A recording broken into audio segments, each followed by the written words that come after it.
Okay, so we are now recording. Anne Friedman has had a little fall and she will probably not be with us today. She's okay, but she needs to take care of, she hurt her leg a little bit. And so hopefully we will muddle through without her, though we'll miss her.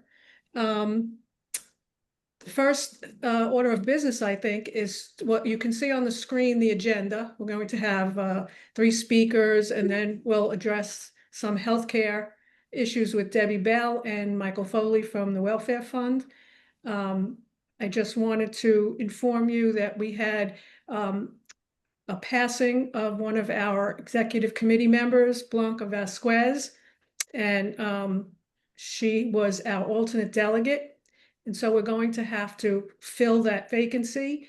And so next chapter meeting in October, the 6th, we are going to take nominations. So you can either self-nominate or you can nominate someone else. So you might want to think about whether you would want to fill that position. Or if you know somebody who might be interested, you might want to speak with them and ask them if they would be willing to serve. And we'll take names at our next chapter meeting on the 6th. Okay, so you can come to that meeting and nominate yourself or someone else. If you have any questions about the process or the election, you can email our email. Bonnie, what are we? PSC? What's the email? Wait a minute. Retirees. Say it again. You're muted.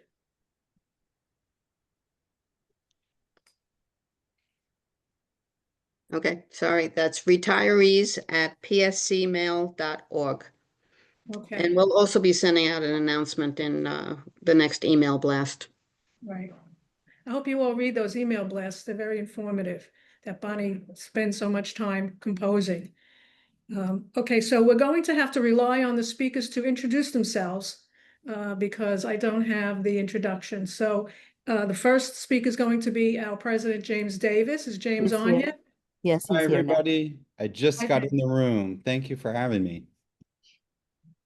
Okay, do you want to introduce yourself and then you could just begin? Okay, I would love to. Thank you. First of all, it's great to see everybody. I hope you're enjoying the day. I hope everybody's healthy. It's not an easy time in our country, but I'm gonna talk to you guys today about some of the things that the PSC has been up to, and we're fortunate because we have a tremendous retiree chapter with amazing leadership. And so I just want to begin by, by thanking Diane and Bonnie and Ann Friedman and all the executive committee on the retiree chapter, and your delegates, because they do a wonderful job. And I don't know that they always get the credit that they deserve. So I just want to begin by thanking them. And we also have an amazing PSC staff person, Jessica, who helps to support the work that the retiree chapter is doing. And I want to also express gratitude for your guys' forbearance, because I think the original agenda for today's meeting had Professor Naald going first on the agenda, and I made a special request to go first.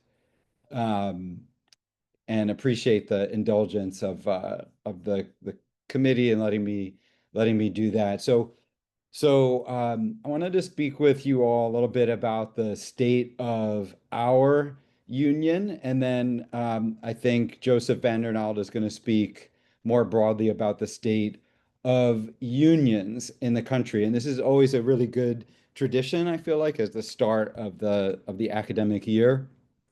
I think I just have to start by acknowledging that despite all of the crises really coming out of the federal government right now, and there's no shortage of what we've experienced over the past 7 or 8 months with the Trump administration. And I'm sure that Professor Naald is going to walk us through all of that, that despite all of that, your union is really quite strong. And I would say not only despite what's happening at the federal level, but in part because of what's been happening at the federal level. And I would not have wished this moment on any of us, But what's happened in terms of the Trump administration's attacks on higher education and attacks on labor unions broadly, that has really activated PSC members in a way that I have not seen in recent memory. So we have huge challenges in front of us, and I'm certainly going to walk through some of those. But the PSC activist base is pretty extraordinary, and so we've seen a lot of participation in PSC campaigns and initiatives. And I thought that was on full display. Those of you who were there on Saturday for the Labor Day parade, you saw uh, not just a broad contingent of energized PSC members out there, but I would say frankly, led by the retirees chapter. Any retirees, just raise your Zoom hand. So I know I'm spotlighted, so we can't see each other, but raise your Zoom hand anyway. If you came out on Saturday, we ordered really good weather. Yes, I saw so many of you out there. Hey, Susan. So many retirees out there. I saw more than one walking stick, more than one cane.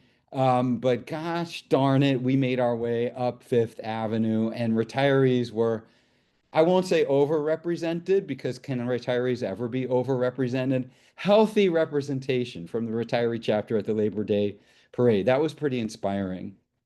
So I hope those of you who made it out enjoyed the day. There was really spirited participation from labor unions all across the city. That was pretty neat. I'm gonna see if I can share my screen, because I put together a few slides just to try to help to organize the flow of my thoughts today, and hopefully that will help also keep me disciplined in terms of my messaging to you all.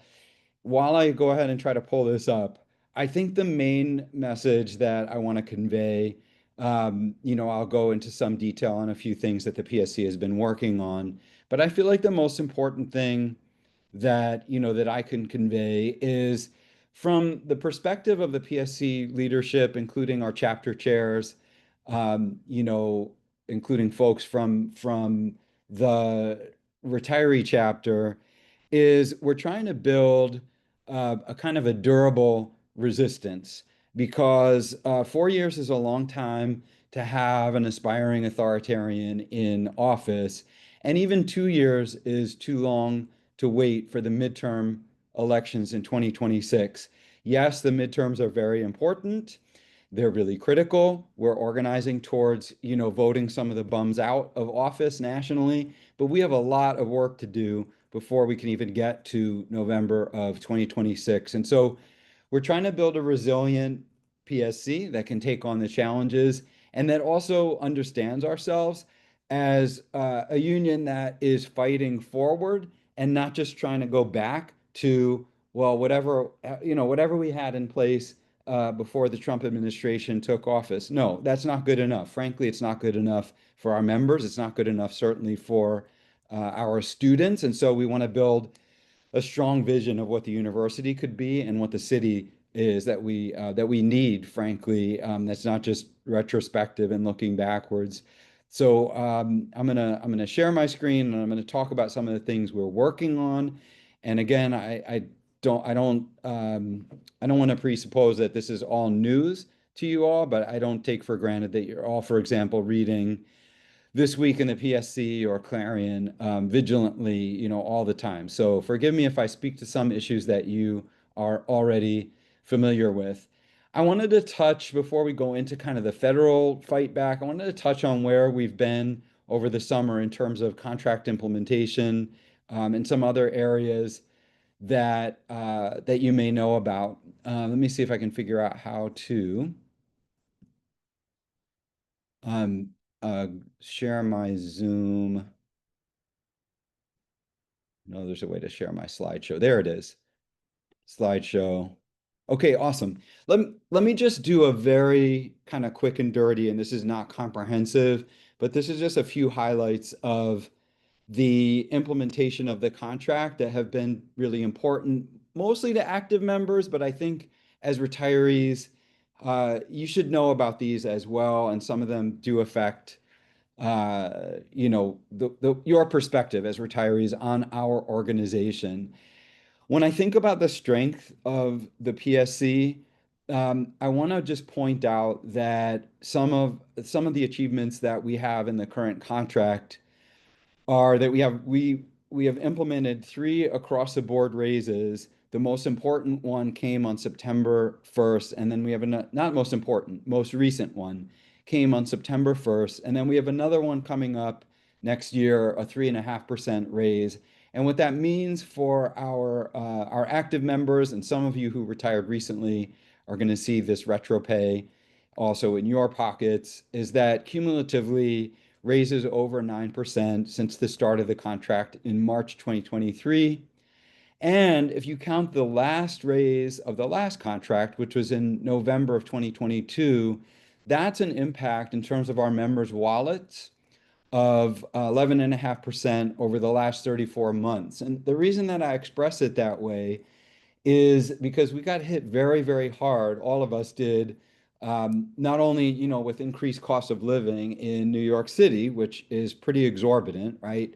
But also an incredible sort of off the charts, especially in 2022, inflation. And so we're not really able, just in terms of those across the board raises, to match that inflation in 2022. But between these, four rounds of across the board raises, starting in the end of the last contract and implemented now in this contract, if you include step increases, which many, not most of, but most of our members, but not all, experience, this union has really been able to make an impact in relation to cost of living in New York and inflation. Have we done enough? We have not. So, we're going to gear up, obviously, to be back at the table in 2027. But I just want to be very clear about the numbers around the raises that we were able to win for members in this past round, and including equity, which is the third bullet point, a lot of significant equity raises for our lowest paid titles. And some of you know that we have incredible compression at the top step of our full-time salaries and the professional staff and the faculty, and we're going to get a bump to that. It's not going to come until 27, but a bump that will help to alleviate that compression at the top step. Some of you certainly who retired have experienced being at the top step of your salary scale. And a lot of our members are either at or approaching that step. So we used value that was in our economic package to make sure that there was a $1,250 increase at the top step as well. The welfare fund, sorry, I always like to highlight the welfare fund because this is where a lot of the value, that doesn't appear in across the board, but we were able to negotiate a $4 million annual increase to the university's welfare fund contribution. That really matters in terms of the provisions we can provide: dental, right, optical, hearings, prescription drugs, so many of our supplemental benefits that our members rely on and retirees rely on, and to be candid, also our management side participants in the welfare fund. So really critical that we were able to drive so much additional funding to stabilize the welfare fund and continue to provide the quality supplemental benefits that we've come to rely on. These glasses that I'm looking through right now, the hearing aids that some of you can hear me with right now come through that really critical welfare fund. The multi-year appointments for teaching adjuncts, an absolute target for management in this round.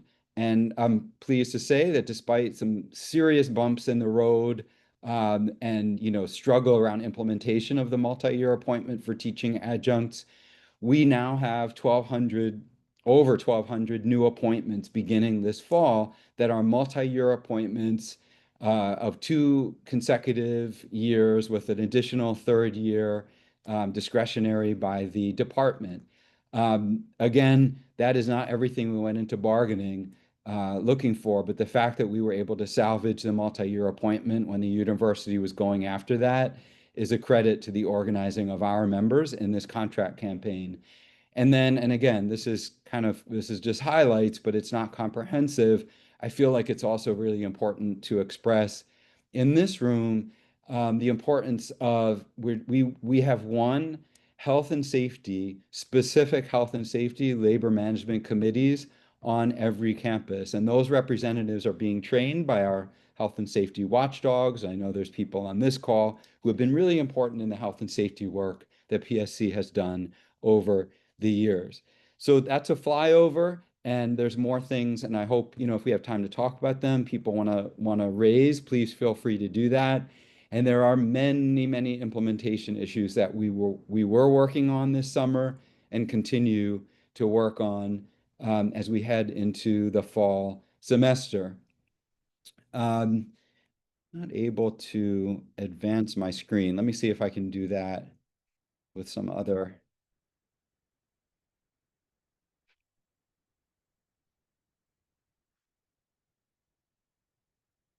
Okay, I'm going to stop screen sharing because it's not letting me advance through the screen, but try to do that screen share again. Just give me one quick second.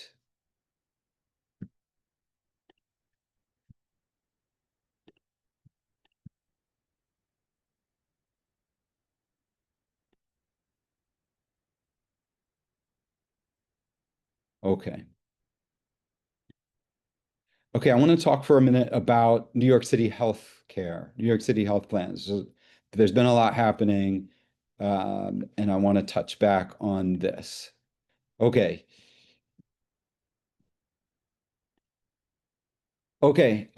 Again, this is a really general overview, but just to touch down on things people may want to ask questions more on later. On the side of retiree health, as many of you already know, the Court of Appeals did rule earlier this summer that the city could negotiate a plan that's other than a traditional Medicare plan.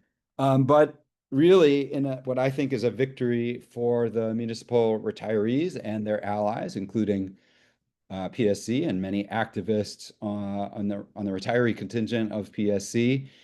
Both the city and the Municipal Labor Committee came out in response to that Court of Appeals ruling, say that they're no longer pursuing a Medicare Advantage plan. So that's a very good thing. And the Mamdani campaign has, and you can go on their website, has spoken out clearly at this point to say they will not pursue a Medicare Advantage plan for city retirees. So there's lots more to say on that, but for the moment, certainly the Aetna Medicare Advantage plan, which was the plan that the city and the MLC had for a few years, right, looked to try to implement for the city, that is dead in the water. The thing that's very alive right now is a replacement to the GHI, Emblem GHI and Anthem plan for active employees and pre-age 65 retirees and their dependents.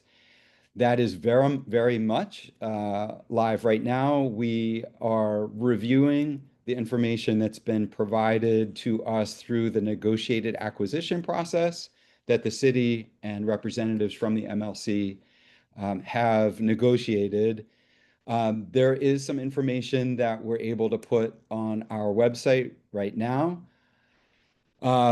We and the other representatives from Municipal Labor Committee unions are going to be reviewing the contract itself. And frankly, we have a lot of hard questions that we don't feel have been adequately answered yet. So we're going to hold a forum.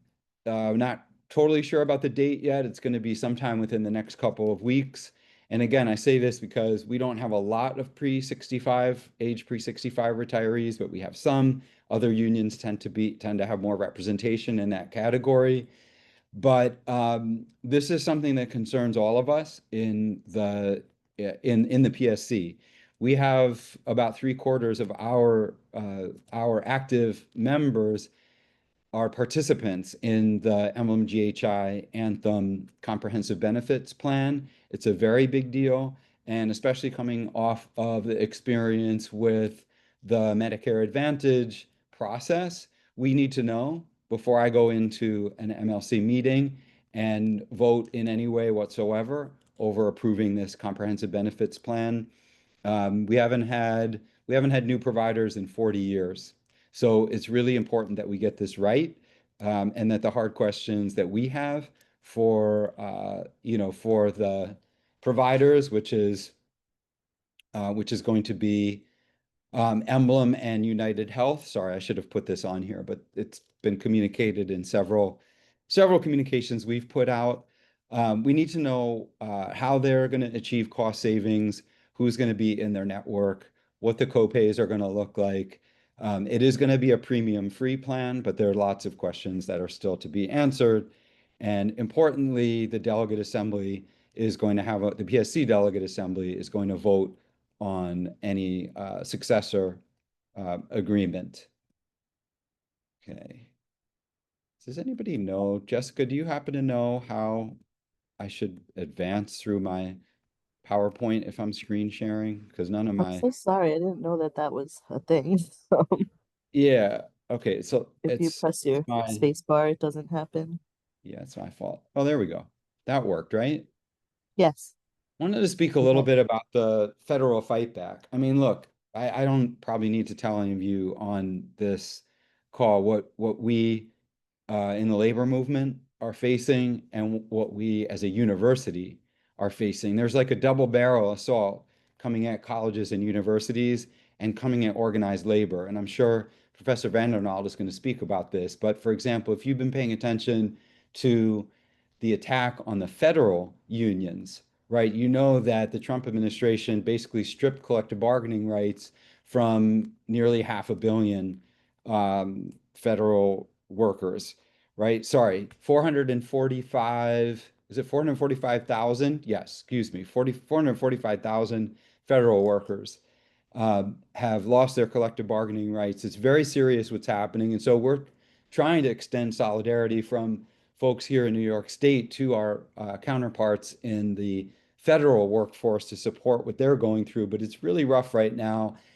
And I think to some extent, I have to say, we're protected to some degree by strong collective bargaining laws in New York State, and having Democrats in the state legislature and strong collective bargaining movement in New York State and city.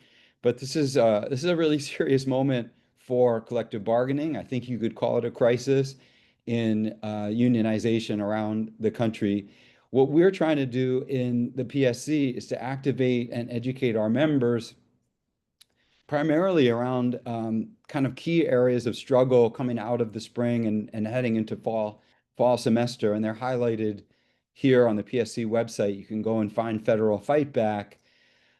And also to say that we cannot do this alone. We in the PSC are not going to be able to do this alone. So a lot of our work over the summer has been in coalition building. So what I'm going to highlight about the work that we're doing here is really not restricted to PSC member engagement.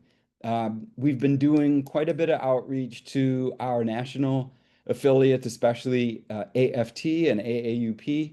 And I want to speak a little bit about the AAUP, AFT affiliations, and a bit, if I can, about NICET, which is our statewide affiliate. But what I have been most inspired by is the work that our own members have stepped up to do in some of these areas that I'm highlighting here. And we can certainly follow up with more information so that Anne and Diane and Bonnie can share this out with every member of the retiree chapter. But one key element of the PSC's work has been to try to protect the rights that our members have to teach and to research and to speak in their capacity as citizens. because that is really in the crosshairs of the Trump administration. And, I'm happy to answer more or engage more discussion around this issue, but hopefully some of you have been following the intense repression that's been happening. I mean, especially around organizing around human rights for Palestinians and Palestine rights and being able to organize and speak out against the Israeli government. There's incredible repression, particularly in and around the chancellor's appearance before the House Committee on Education and Workforce. And I don't know how many of you watched the hearing that the chancellor was, I'll put it this way, was dragged in front of this summer. It was the 9th hearing of the House Committee on Education and the Workforce. And it's really an opportunity for the Republicans on that committee, the MAGA Republicans on that committee, to sound off about what a hotbed of anti-Semitism our college campuses have become. The CUNY chancellor, the Georgetown University chancellor, and the University of California, Berkeley chancellor were brought before that committee in I think it was in June or July. I don't remember the date now. But 3 weeks before that appearance, 4 faculty members were fired basically on the same day. One was fired the week before from their Brooklyn College appointment. These are contingent faculty, they're not full-time faculty, were fired from their appointments. And 3 of them also had appointments at other CUNY campuses, and those appointments were also terminated. And I think probably those of you who have been following news from the PSC know that we've been waging a very public campaign to get them their jobs back, and also, using the grievance process, the grievance and arbitration process to get them their jobs back as well. It's very clear that they were, even though the university doesn't have to give reasons why they were fired, it's very clear that they were fired for their speech in relation to speaking out on Palestinian human rights and speaking out against the conduct of the Israeli government. And this is a new McCarthyism. And as a strong labor union, we're not going to let our members be subject to that. So that's an important front. It's not unique to CUNY, but we need the CUNY administration to be able to stand up for that. And we have a lot of allies in this, including the national AUP and also members of the Progressive Caucus of the City Council. We've established a working group to defend research, and I apologize if there's too many bullet points in my presentation, but I wanted to try to discipline myself in what I was speaking about. Over 2,000 members from SUNY and CUNY signed on to a letter in the late spring that we submitted to our university administrations.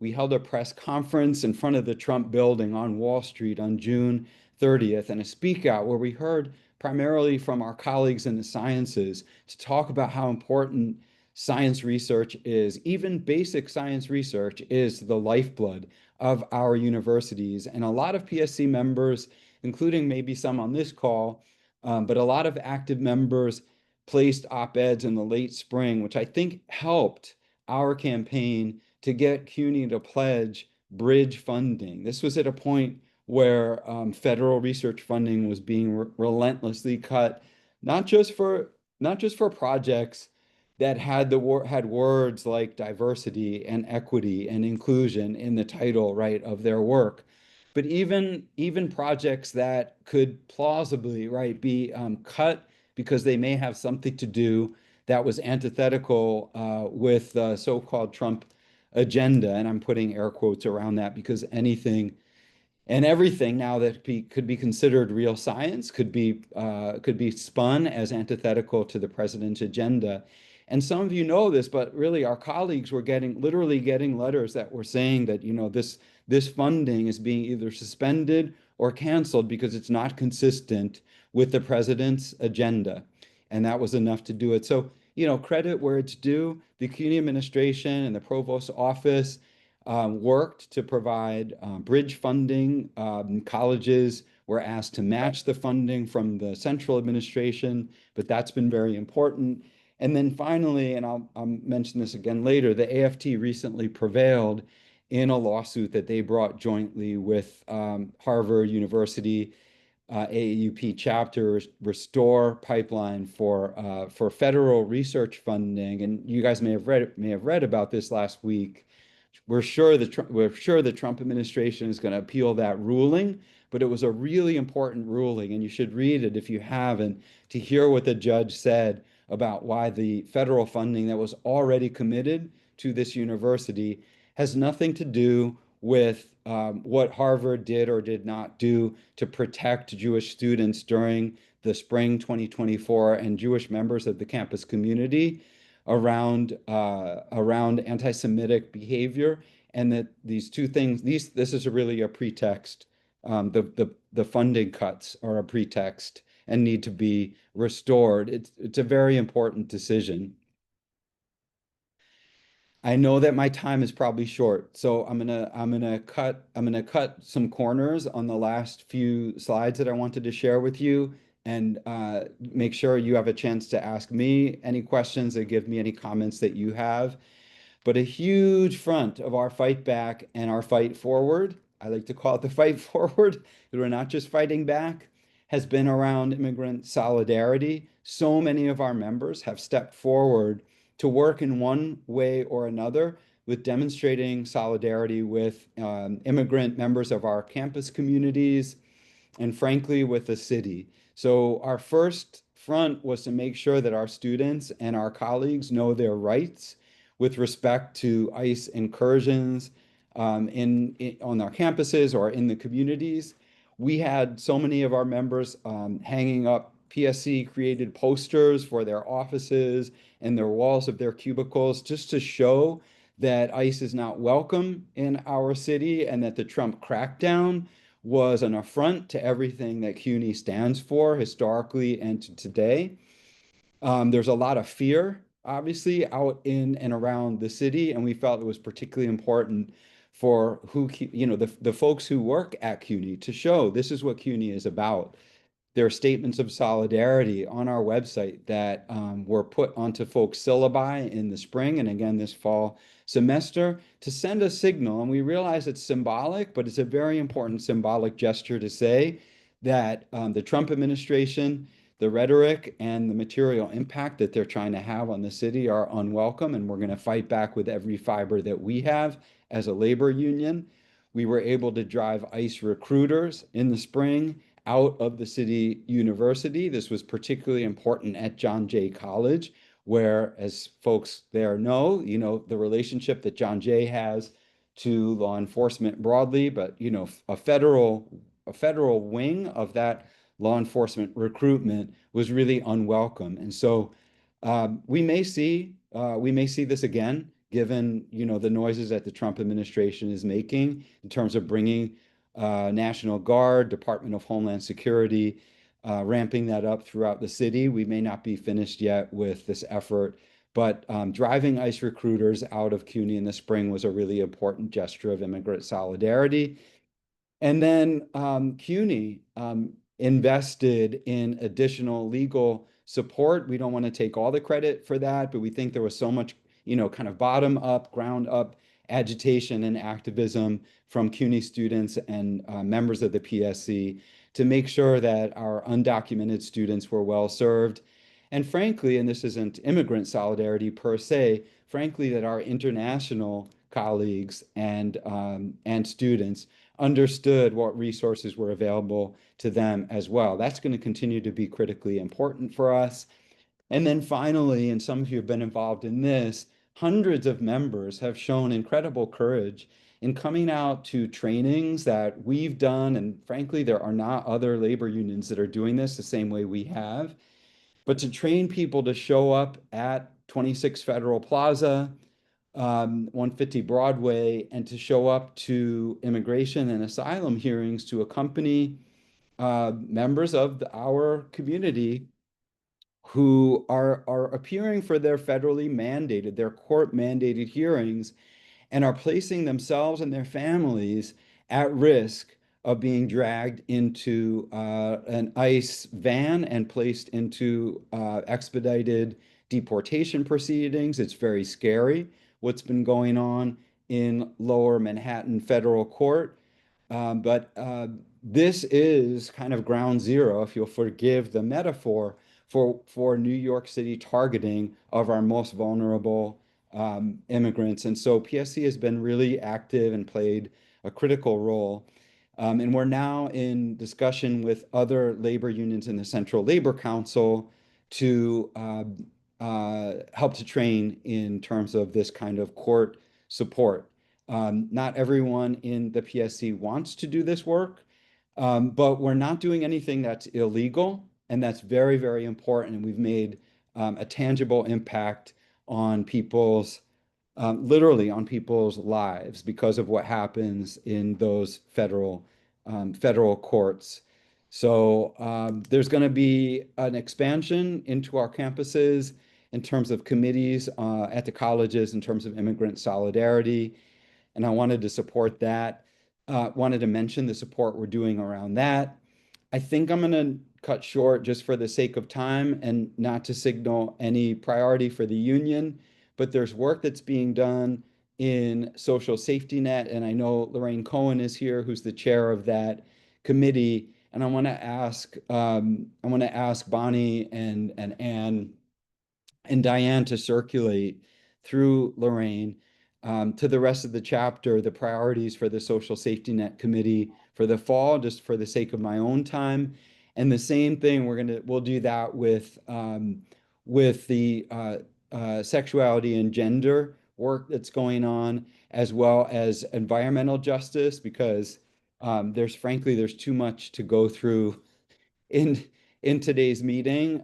There's legislation around environmental justice and organizing folks are doing at the campus level that I want you guys to be aware of, but you have a lot on your agenda. So forgive me for not being more efficient in my walkthrough, but that's really what I wanted to share for you. And again, to come back to the kind of top line point, I really want to express how I don't think, certainly in my time as president, which is 4 years, I don't think I have seen more evidence of reasons for being confident about the vitality of this union. I think we're entering into a really perilous moment for organized labor, but I don't see another union out there that's better positioned because of who our members are and the institution that we've built than the PSC for fighting. And I think we saw evidence of that even as recently as the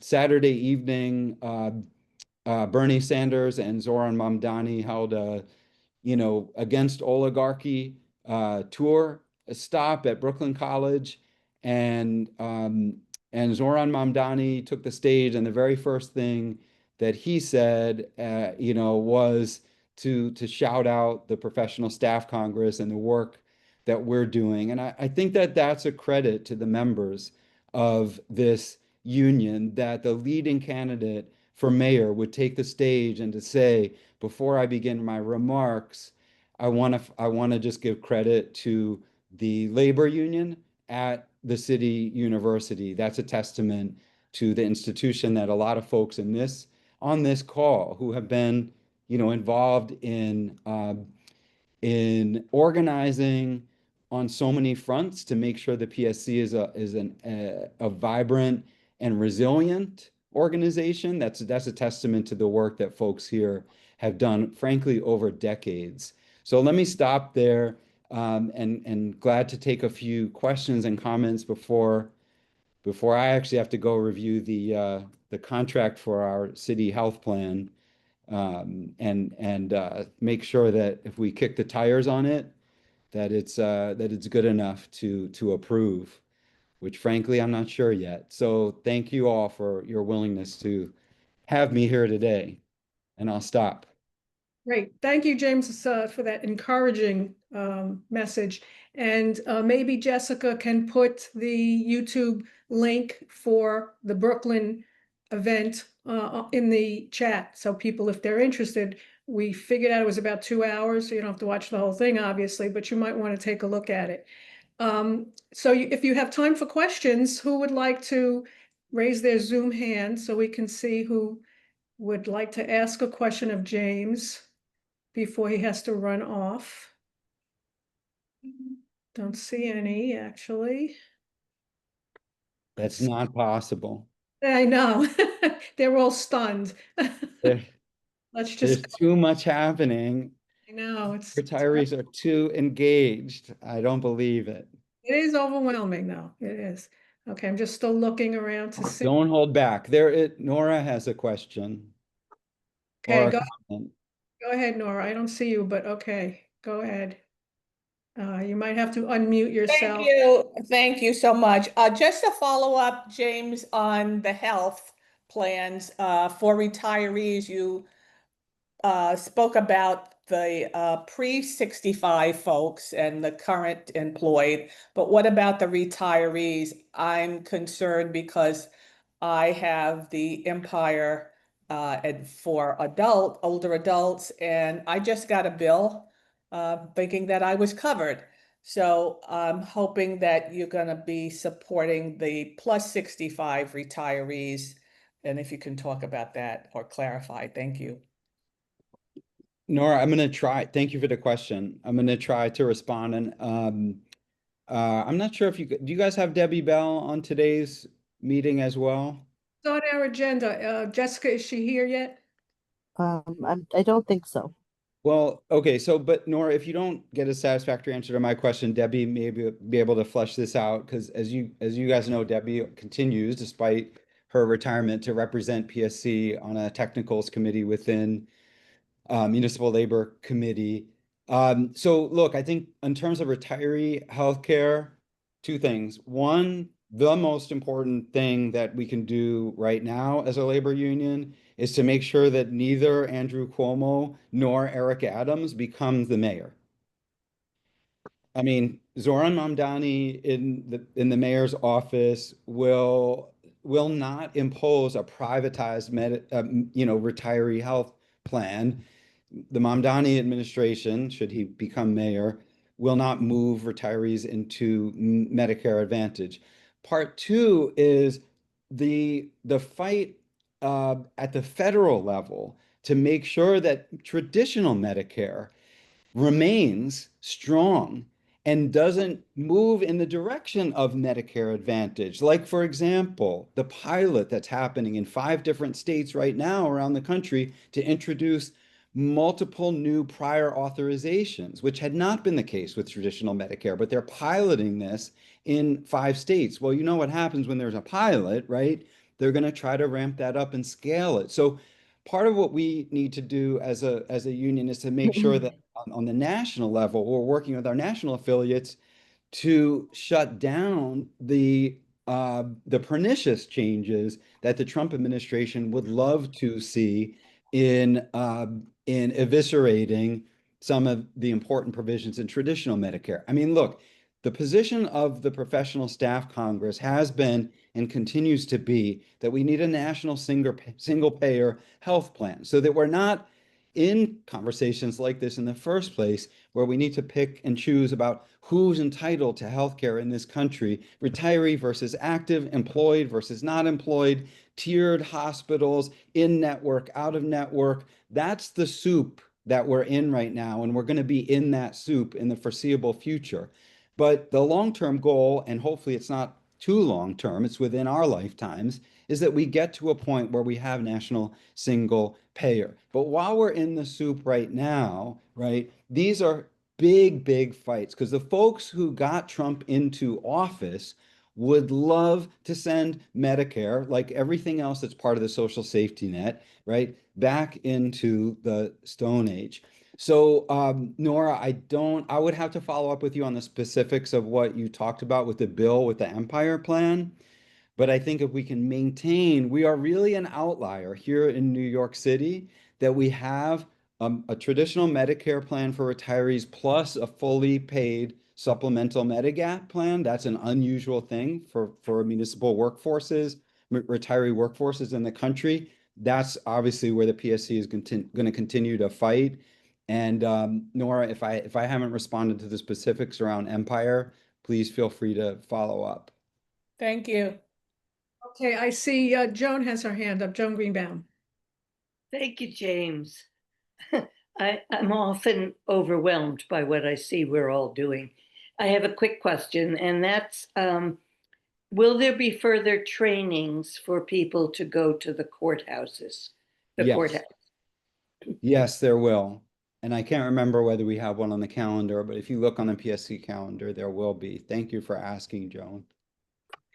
Okay, And I'm sorry, I realize that I'm supposed to be over at this contract review at 2 o'clock, so I'm gonna obviously be late for that. But if I could just do maybe one or two more comments and questions, and forgive me for having to rush.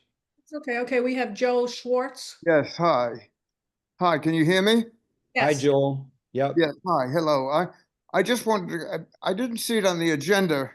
And just before the weekend, I received something from TRS indicating that they're doing an audit, which is very interesting. And I finally got the attention of someone at PSC this morning after leaving some messages about that.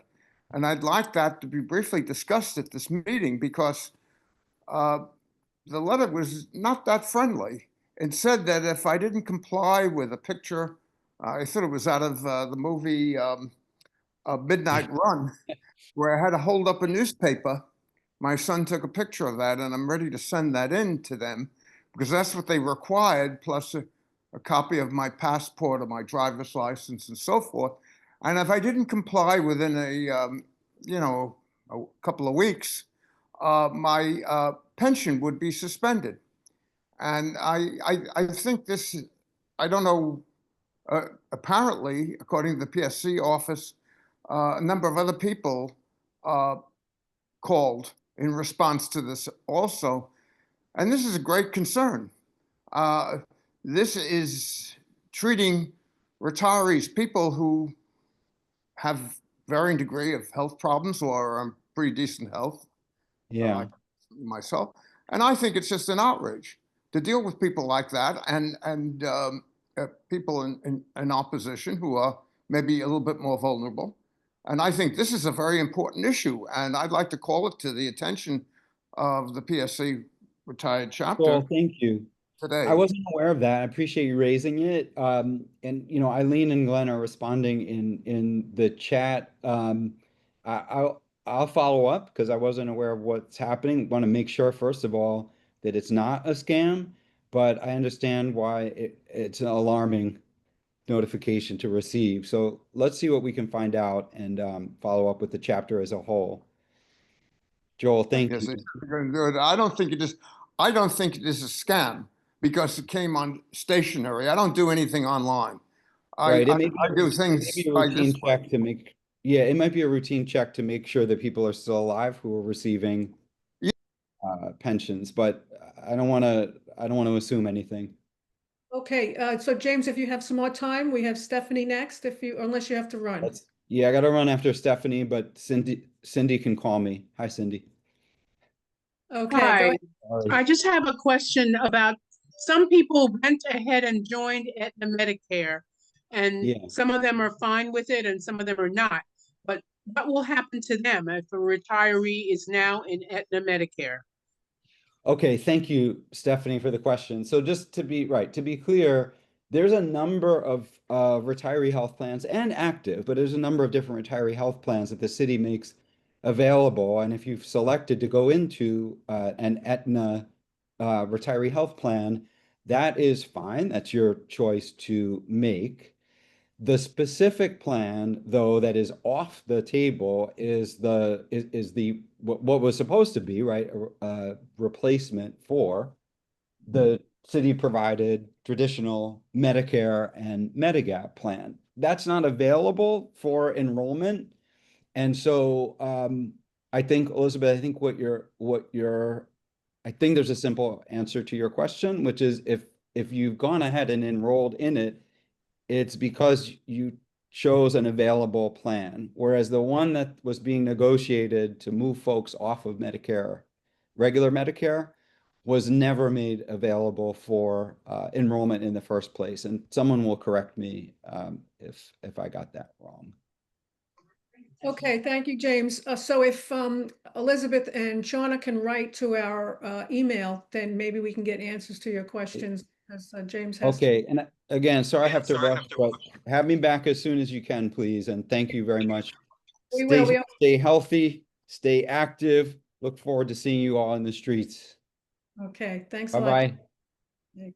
Our next speaker is Joseph van der Naald, and he's going to talk about the State of the Unions, and he co-authored the State of the Unions 2024, which is an annual report that he and Ruth Milkman usually put out and give us at the beginning of the fall semesters, if you may remember last fall. So Joey? Hi, excuse me. Hi, everyone. Can everybody hear me okay? Yeah. So I actually need to leave at 2 o'clock, but I thought maybe I had a little more time for this, but maybe what I can do is run through the presentation, and if anybody has questions or comments, please feel free to just go ahead and email me. I'd love to hear it. I have about 10 minutes worth of slides, so I think I'll just be a little bit over. So I'm going to go ahead and share my screen right now. So can everybody see the slide, the first slide? Okay. Yes. All right, excellent. So as I think Diane mentioned, my name is Joseph van der Naald. I am a researcher at the City University of New York, the School of Labor and Urban Studies, and I'm also a PhD candidate at the Graduate Center. And I am, the co-author of this report called State of the Unions, which sounds like folks are familiar with. So we've just released a new one. It came out shortly before Labor Day. And this is the front cover. I realize that the agenda mentions 2024, and I'll talk a little bit about some of the stuff that we found in the 2024 report, but we also spotlighted immigration as something that we discussed in our special section. So I have a couple slides at the end of the presentation on that. 2024 was an error on my part, sorry. Oh, no, that's okay. There was we did stuff on new organizing in 2024, and I want to make sure we talk a little bit about that. So I have included a few slides on that subject. So as was already mentioned, the School of Labor and Urban Studies releases this annual report. And what we look at is, unionization trends. This may be something that is that everybody is already familiar with, but just in case that's not, unionization, when I refer to unionization, what we mean is just the portion of the wage and salary labor force that's a member of a labor union. So there's also a metric that looks at coverage of a collective bargaining agreement or covered by a contract. But what we're looking at is membership trends. And the report, as it sounds like people are already familiar with, compares New York City with the state in the US.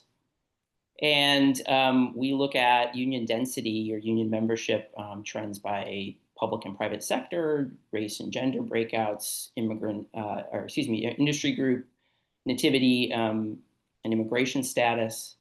And really what we present in the report is basically two perspectives on union membership. And again, I should mention I'm focusing on New York City here in this presentation. But so we look at unionization patterns of people living in New York City. So we get a lot of our data from this thing called the Current Population Survey. It's done by the Census and the Department of Commerce. And it's basically the way that we know anything about union membership trends in the US. It's a monthly survey. And so we analyze that data, and most of the graphs I'm going to show you here in this report come from our analysis of that data. But we also have this appendix, which measures union membership working in the 5 boroughs of New York City. And I gather I can talk a little bit about, maybe in the question and answer emails I can address this, but we collect these things called LM2 reports from the Office of Labor Management Standards, and we try to get a sense of the number of unionized jobs in the 5 boroughs. So here's, over the last 25 years, unionization trends in New York City. The top bar is, or the top line rather, is the public sector union membership rate, and the bottom one is the private sector. The blue one is overall, just in case folks can't see those colors super clearly. And what you can basically see from this, and what we like to say in the report, is that there has been, and this is not news to anybody on this call, but union membership has been declining for, depending on how you think of it, for several decades, maybe even a half century, right? But New York City is more than held its own in terms of union membership density. From 2021 to the present, the overall union membership rate has slid about 10%. But public and private sectors is somewhat similar, but there are differences basically. So the two arrows basically points when we think that the sort of union membership trend has started to kind of decline. In the private sector, it was basically right before the Great Recession, and in the public sector, it's been pretty rocky. As you can see, it started on an upward trend at about 65% now, but right in 2011, 2012, it's kind of started to tick downward. But so how does this compare to other geographies, the US in particular, but also places in New York State? Well, you might be surprised to know that the private sector actually in New York City, amongst all these geographies, has the highest rate of private sector union membership density. We're pretty comparable in other places in New York State in terms of public sector and in terms of both sectors. But right, New York City is more than double a union membership rate in public and private sector, as well as combined, as compared to the U.S. as a whole, right? Which is pretty impressive. And you might be interested to know where this is, how this sort of, what's the distribution of union membership in the 5 boroughs. So what we find is that the Bronx and Staten Island are really sort of the most heavily unionized boroughs of New York City. And these NAs that you see on the graph, this basically means we didn't have enough data to kind of provide a reliable estimate. But what we do know, we have a full picture of Brooklyn, Queens, and the 5 boroughs as a whole. But yeah, you can see basically Staten Island and the Bronx kind of stand out in this regard. And in case you can't see, the green bar is total union membership density. So that's both private and public sector. So what's driving this? Well, if we take a sort of industry view, really 3 major industries sort of stand out in terms of their level of union membership density. Public administration, which for the purposes of the Census Bureau, that's us, public employees. Or excuse me, actually, I guess educational services we would be grouped in there. It kind of depends on how you want to disaggregate this. But the punchline is that transportation, education, and public administration are really the most heavily unionized industries in New York City. And again, we are way above the national rate in both of these industries, and more than double in a few other ones, including perhaps, well, public administration, I guess, but then also maybe construction and wholesale and retail trade. So a big topic of conversation, and again, something we highlighted in the 2024 report, is new union organizing and union growth. It's a big subject of conversation. And one of the things that has been widely discussed is the resurgence, for lack of better words, in new National Labor Relations Board filings. So these are unionization attempts that make it to the National Labor Relations Board. And you can see that, in 2021, there was a pretty sharp uptick, but it was from pandemic era doldrums. It was the lowest rate of filings in front of the board we'd seen since 2000. And there's also been a concomitant uptick in wins as well, right? So we were interested in knowing, well, so how does New York City look in terms of union election wins and filings? And it turns out that New York City has had in 2023 and 2024 the highest number of new unionization filings or attempts at voluntary recognition. So just in case anybody's not aware, so you can, in the private sector, well, in the public sector too, but you can organize a union 2 main ways, one of which is to file for an election in front of the board. And the second one is to basically the employer through, basically through organizing, voluntarily recognizes the union. So we've included that here as well. And taken together, New York City had the highest number of new filings or voluntary recognitions of all these major metropolitan areas that we looked at. And we also had the highest number of voluntary recognitions. So in as a proportion of these attempts, which means that New York City had the most of these sort of organizing campaigns that avoided the board in terms of attempting to file for a union. And while we didn't have the highest win percentage, I mean, the top cities in this regard were Boston and San Francisco, which had far fewer numbers of filings. So New York City is really sort of stood out in terms of the level of new organizing activity. So there's also been a lot of conversation about what's driving these trends, right? And there's been some discussion about the kind of character of these new organizing campaigns and the kinds of workers who are involved in it, right? And one of the things that has been heavily commented on is the fact that many new organizing campaigns have taken place, and the workers tend to be younger and more highly educated than average, meaning they have a bachelor's degree or some college. And so what we did in this year is we sort of looked at how that age and education breakout looked in terms of union membership density. And indeed, what you find is that in these three sort of age cohorts, 16 to 24, 25 to 34, and 35 to 54, we found that those had some college or earned a four-year degree actually have higher rates of union membership density than their less educated counterparts. And so while all this organizing that's taken place over the last few years is sort of not showing up in aggregate union statistics yet, if it will, it's, I don't know how many folks have noticed this, but are keeping tabs on this, but as on the national level, union membership density is sort of slightly ticked down. It was at 10% last year, and now it's at 9.9. So new organizing isn't necessarily showing up in these aggregate statistics, but in many other ways, we can kind of see the way in which organizing is showing up. New organizing is showing up in all these other different ways in the data that we examine. And I would be remiss if I didn't talk about the special section in this year's report, which looked at foreign-born workers and union membership. And one of the things that we noticed, and we do this graph basically in every report, or at least as far as I'm aware in all the years I've been involved in it. But we noticed that foreign-born workers in New York City tend to be slightly more likely to be union members than their US-born counterparts. And New York is unique in many regards, as we all know. But one of the reasons why we're seeing this is that there's a high rate of union membership amongst workers who have been in the country for several years, who are naturalized citizens. And you can see here that in the 5 boroughs, there's a much higher unionization rate amongst naturalized citizens than sort of US-born workers. And a lot of that has to do with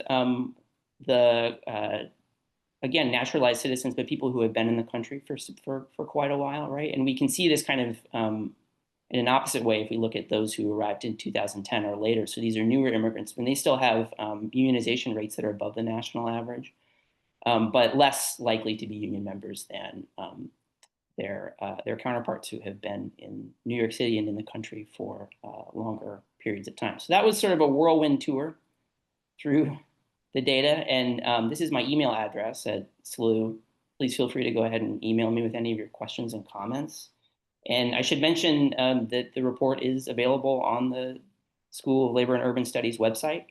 We had a couple of write-ups about it in the city and in the chief, and I encourage everybody to go check that out when you have the moment to do so. But I'm sorry to sort of to present and run, but I need to run away. Actually, the office I'm in is going to be occupied here in a minute. So I appreciate the opportunity to present this information to everybody. And thanks to Ann Friedman for inviting us. And it was great to talk and meet with you all. Okay, thank you very much. Okay. So if you have any questions, you can email Joey.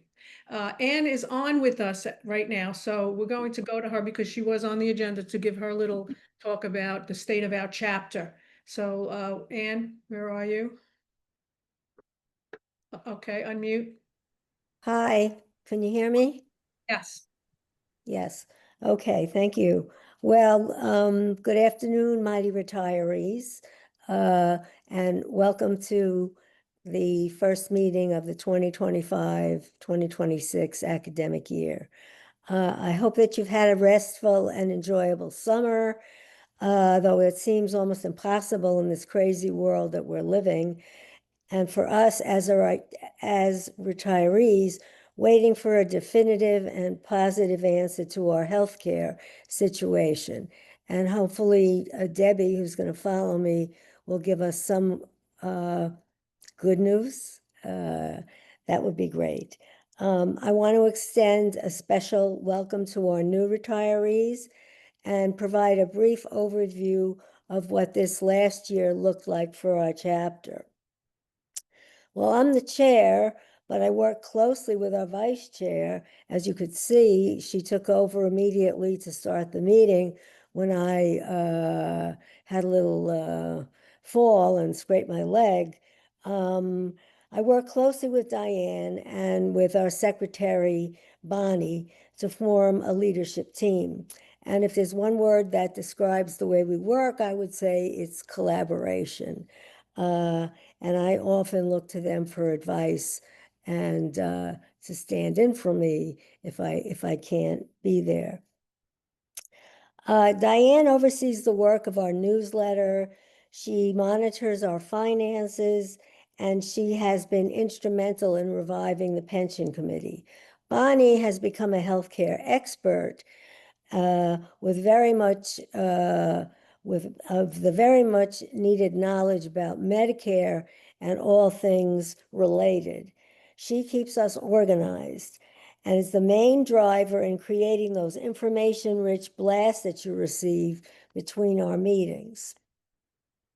Our support person is Jessica Verone, who some of you may know from the membership department, and you may have seen her smiling face greeting you at a luncheon check-in at the desk when you arrive for one of our 2 great luncheons that we had this year. So we are a full-fledged chapter of the PSC with delegates to policymaking bodies, voting rights, and membership in NYSET and AFT, our state and national parent organizations. Now, the retirees chapter differs from other chapters. Obviously, we don't work. Well, we do work. We're not. Sometimes I think we work more than we did when we were in service. But our chapter differs in that we are inclusive of titles from across the university. So once you retire and you join our chapter, you can be a full-time person, a part-time adjunct teaching person. You can be a HEO, a CLT. You can be from the senior college, from the community college, and of all different disciplines. And we all work together, and we learn by doing, by respecting each other and learning to treat each other as equals. As chapter chair, I work with the program committee, chair your monthly meetings. I'm also chair of the chapter's anti-racism committee. Now, an extensive chronology of the chapter's work is available to you with a press of a button, and you can find all that we do on the website, psc-cuny.org/retiree/. And Bonnie's going to take a couple of minutes of my time to just take you through the website a little bit. Bonnie? Right. Yes, I totally forgot about that, and I'm going to do that now. Okay, so I will get on the website and share my screen, and just give me one moment.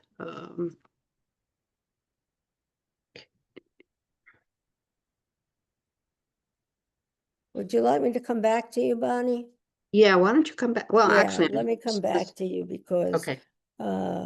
if you so you'll be prepared. Okay, so the real strength in any union is its members, and our union is 3,000, well, not quite 3,000.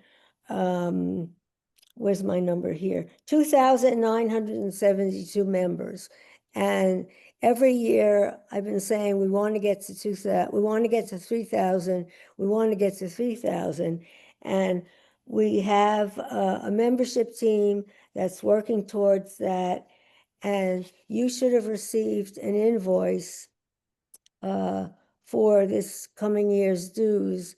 I think they went out a couple of weeks ago. So make sure you join up. And if you know any people who are interested in what we do, but haven't joined, encourage them to join. Monthly chapter meetings this year have provided a mix of our usual type of programming, historical, cultural, political topics, and also information and discussion sessions related to our struggle to maintain traditional Medicare and senior care. A sampling of some of the topics that we covered last year were, of course, State of the Unions, what we did today. Getting out the vote, that was for the primary election 2024. The future of Social Security and Medicare, we had Nancy Altman from DC, who works with the organization Social Security Works.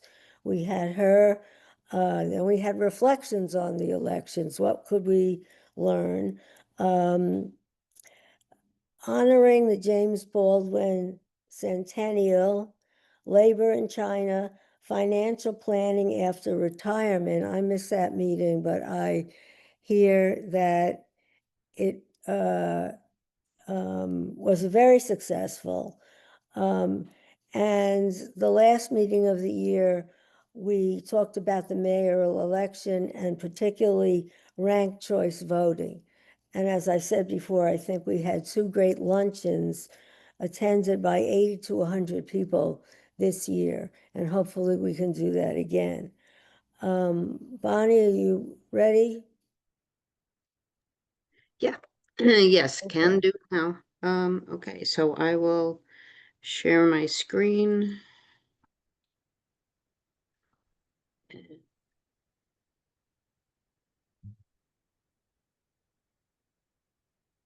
Okay, can you see that? Can you see that? Yes. Okay, all right, so this is the retirees website, and what's most important here is, okay, thank you for spotlighting. Okay, I think what's probably most interesting to people, it's got the upcoming chapter events, but you should get notified about that via the email blast that we send you. But what's really interesting is that you can scroll down or use the link on top and see past chapter events. And we've got every meeting listed that we've had for the past several years. Let's see how far back we go.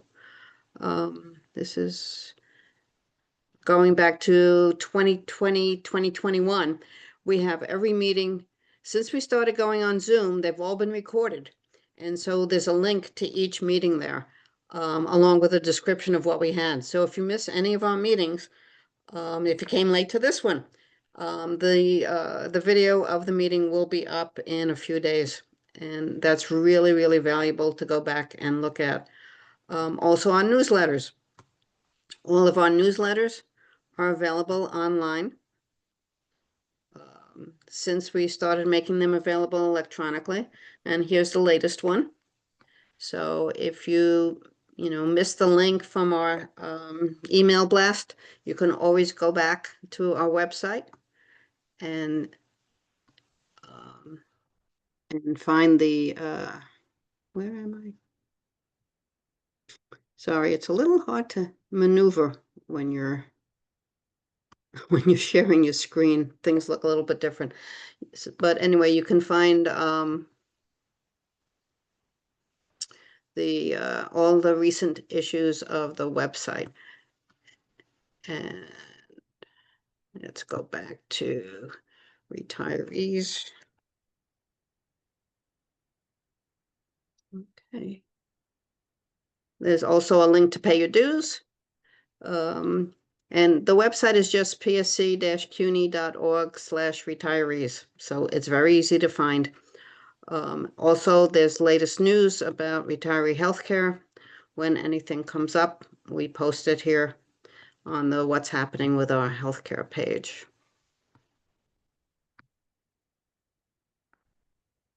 So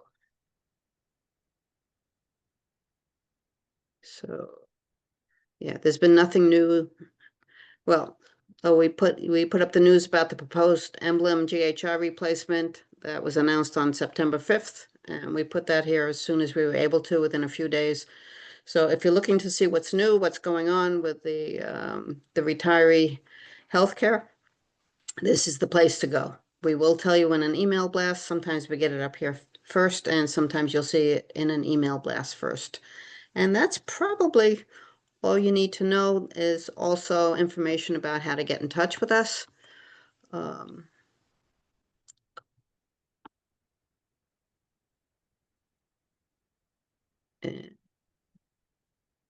how to become a member, etc. So back over to you, Ann.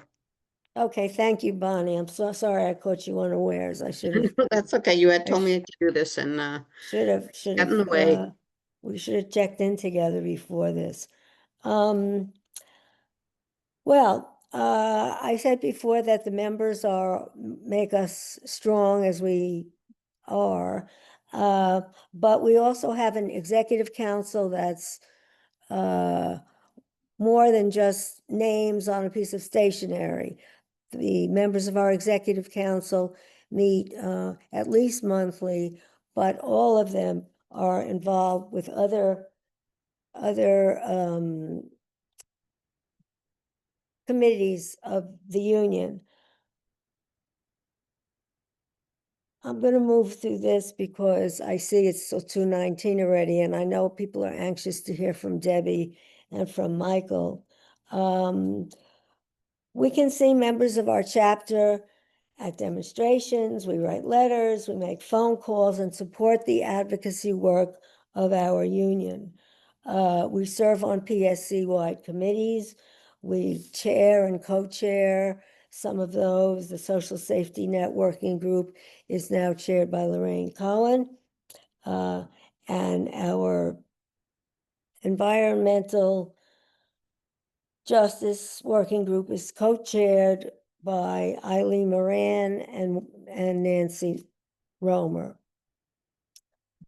The chapter has gotten a lot of support from the union leadership, our professional staff member, Jessica, I introduced before.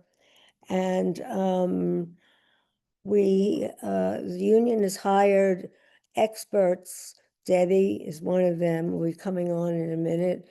Barbara Caress and Barbara Bowen has come back in a reprise to help us dig through the healthcare morass. We don't work in a vacuum. We have members who link us to other organizations that have similar goals, especially on the healthcare front. A few of these are CROC, Cross Union Organizing Committee, COMRO, Council of Municipal Retiree Organizations. There's a whole list of alphabet soup organizations with which we liaison. And individual members of the chapter do contribute to the Council of Municipal Retiree Organizations. I'm sorry, the New York Organization of Public Service Retirees. Looking ahead in October, we're going to have our next meeting focusing on reactionary attacks on emanating from the White House, focusing on attacks on higher education, and we're going to have speakers from AFT and AAUP.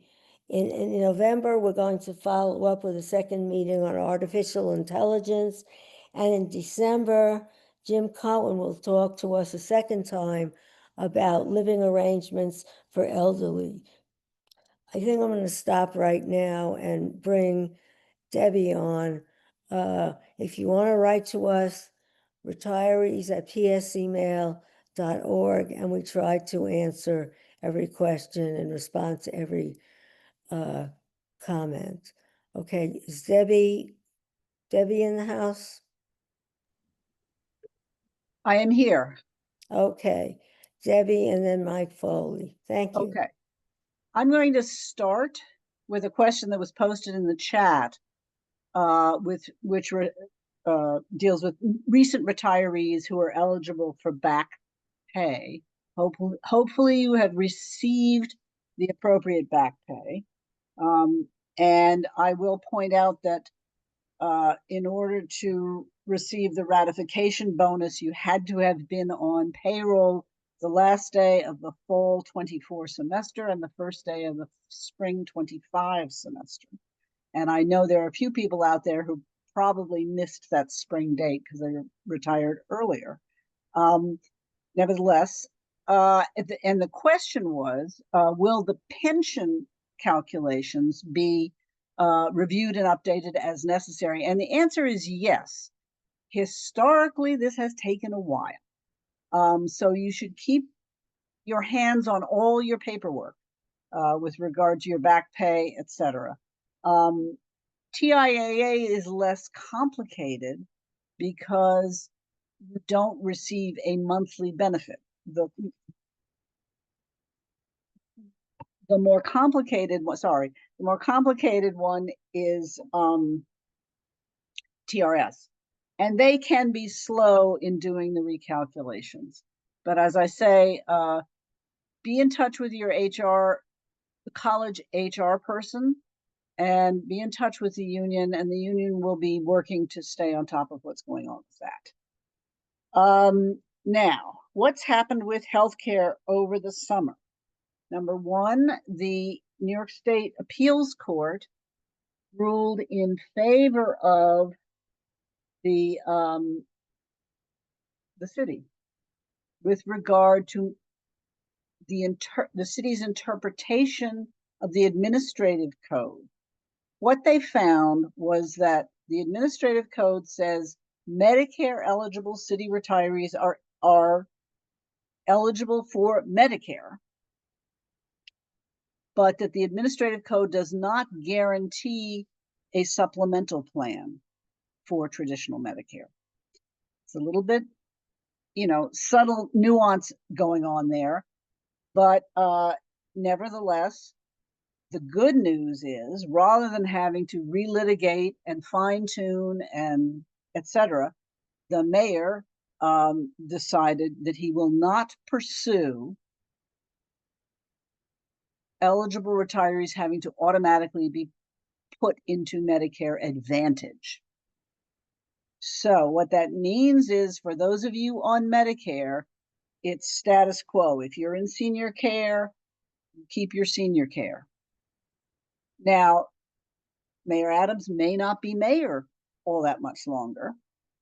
The two other, he has said he doesn't want to pursue Medicare Advantage. He said that for campaign purposes, but also the city would have had to renegotiate their contract with Aetna, which was the Medicare Advantage provider, and it would have been much less generous towards the city than the old contract. And that's in part because of what's going on with federal Medicare and the new rules and the new reimbursement policies, et cetera, and so on. So for the moment, all is good. Now, Zoran Mamdani has made very clear that he is not interested in forcing Medicare Advantage on city retirees. That's on his website. It's very clear. Andrew Cuomo has said he does not support Medicare Advantage. My personal opinion is you can trust Andrew Cuomo less far than you can throw him, because he often goes back on promises. And I would not be surprised, were he elected mayor, that he would go back on that one. But for the moment, the Medicare Advantage issue is not in play. I am not aware of Curtis Sliwa having taken a position, and that's the major mayoral candidates at the moment. We have to and will remain vigilant in terms of following what goes on. As you have read in the materials from the chapter, the more immediate issue about which we need to be concerned is the survival of traditional Medicare. And I think the chapter has recommended what can we as retirees do? We can go to rallies. We can send money to organizations that are actively pursuing lawsuits and other activities to make it harder for the administration to debilitate traditional Medicare. Also, we can write our congresspeople and say, waive the pay-go requirement for Medicare. And I want to explain that briefly. And I will point out that in the next newsletter, Bonnie has written a very good article about Medicare. Please read it. The administration's big, beautiful bill that was passed creates a very large deficit. That deficit, under pre-existing law, requires that certain federally funded benefit programs reduce their funding because of the deficit. Therefore, starting October 1, not this year, but next year, Medicare will have reduced funding, and that reduced funding will go out over 10 years, unless Congress passes a waiver that says, no, pay-go does not have to apply to Medicare, and then there are other programs as well. And this is what they've done in the past when the Republicans have passed budgets that create large deficits. It is, by the way, historically in the post-World War II period, the Republicans who created deficits and the Democrats who sometimes successfully, sometimes less so, closed those deficits. So another thing to do is to write Congress about protecting Medicare and supporting a waiver of the pay-go requirement going forward.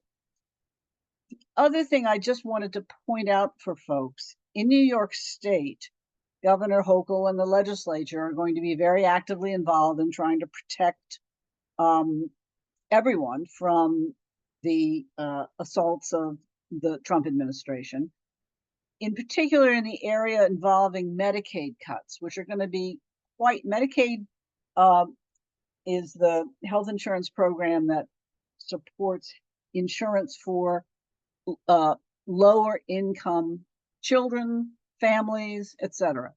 New York State has been very creative over the years in using that money to extend to a lot of people. So in fact, there are not very many literally uninsured people in the state of New York. A variety of programs, state and federally funded, support coverage for people. The Medicaid cuts, however, are going to result in making that coverage much more difficult. That's going to have a ripple effect on the providers, the hospitals and the clinics, many of whom in New York City get a large proportion of their patients from the lower income population who are supported by these insurance programs that are going to be less generous or disappear altogether. That may well have an effect on all of us because our ability to get emergency health care, our ability to access doctors and other medical services when we want them may be reduced because the hospitals have to cut back. Presumably, the large hospital lobby in New York State, which is very powerful, is working hard to mitigate those effects, but we should be aware that they may be coming. For those of you who are new retirees, if you are 65 or older, you're eligible for Medicare and should have filled out forms and should go on to the Medicare forms at CUNY HR and should go on the Medicare website and apply for Part B as well as Part A. You became eligible for Medicare at age 65. Even if you're still even if you were still working, you should have applied for Part A, which is the hospital coverage, for which you pay nothing. Part B you do pay for, and therefore you don't need until you actually retire and go off regular city health insurance. You should be sure to apply for Part B. That in turn will require that you pay a premium, Medicare Part B premium, which is taken out of your Social Security if you are receiving Social Security, or else you are billed for it. It's not huge, but it's a payment every month. If you are what Social Security Administration calls higher income, you may also be paying an income related adjusted premium, or IRMA for short, which is an additional payment over the regular Part B premium. The Social Security Administration sends out every year, usually in November, a letter saying, here is what your Social Security benefit will be. Here is how it is being reduced by your Part B premium and your IRMA premium if you owe it. And there is also a Part D IRMA, which is usually quite small, for drugs, which in turn supports the welfare fund's drug program for retirees. This is for 65 and older. The reason I'm explaining this is, for those of you who are new to retirement and new to Medicare, you need to be sure to fill out forms that allow for reimbursement of the Part B premium and the Part B IRMA. The city, everyone pays the same Part B premium. The city, once you are registered with the city, which your college HR office should do because you filled out a form upon retirement, you receive in April the annual reimbursement for the Part B premium for you and your spouse, if the spouse is in Medicare and paying a premium. In late October every year, the city pays the reimbursement for the IRMA premium. And I'm raising this for those IRMA, you have to submit every year an application to demonstrate how much you were charged for IRMA, which means showing your November. In this case, it would be a November 2023 letter from the Social Security Administration saying what your payments will be for 2024, and your equivalent of 1099 from the Social Security Administration at the end of 2024 to show that, in fact, that was paid. So it's both Social Security telling you how much you will have to pay, and then Social Security telling you how much you did pay. For you and your spouse, you have to submit those two forms and an application form that's available on the Office of Labor Relations website to the Office of Labor Relations. And I asked Bonnie if she would post the link to the application form. I'm just telling people now, since they make payments in the end of October.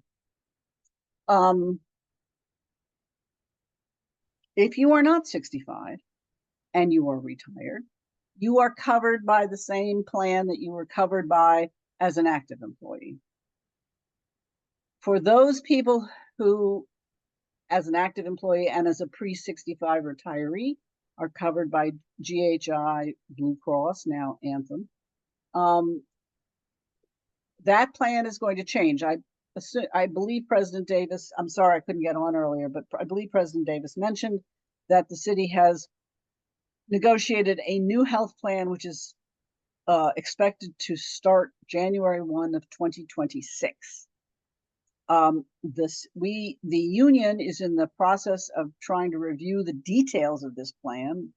James had to go to a meeting to look at the actual contract to determine whether we PSC as a union will vote in favor of it.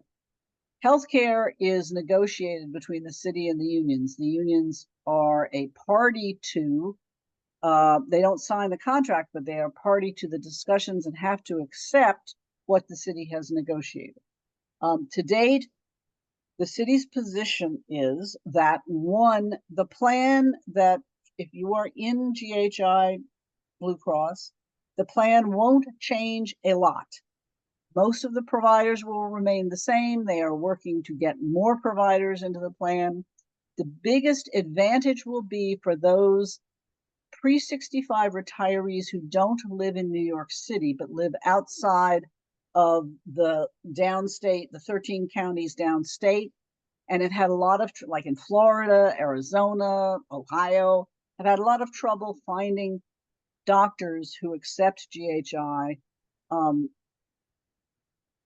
The new plan will have as a partner United Healthcare, which has a much more robust national network, and therefore retirees who live outside of this area will have access to many more in-network providers. United Healthcare is not obviously it is a behemoth. It has a not very good reputation these days, but they do have a huge network, and they were eager to get New York City's business. It's it's in excess of 700,000 lives. The union will be holding a forum in the next week or two about the new plan. Davis is scheduled to sit in on a number of meetings to get more details. As far as we know to date, number one, the providers will largely remain the same, so you will see little change in your access to people. The hospitals will remain the same. The co-payments and deductibles will remain the same. There will be no premium for GHI, or what I'm not sure what they're calling the new plan, but they have some new name for it. There will be no premium for the new plan. And well, and there will be no premium for the next 5 years. As PSC learned from the Medicare Advantage experience, you've got to scratch a lot to get below the surface and figure out, are there in fact some elements of this agreement that will limit access and raise costs to members? At the moment, the MLC representatives claim the answer to that question is no. Given our experience, we are continuing to scratch. And so we expect to be able to report to the members soon what we have found. It may be that in fact they're correct and things aren't going to change very much, and it will be a reasonable, GHI was never perfect, but it will be a reasonable plan going forward. The big question is, the city is claiming they want to save a lot of money with this plan and claiming they will save a lot of money. So how are they doing? And that's the question we don't have satisfactory answers to yet. So this is a work in progress, and we will continue to report as things go forward. The delegates, there will also be a presentation to the delegates, and the delegates will be asked, I gather, will be asked to vote as to whether PSC will accept this new plan or not. The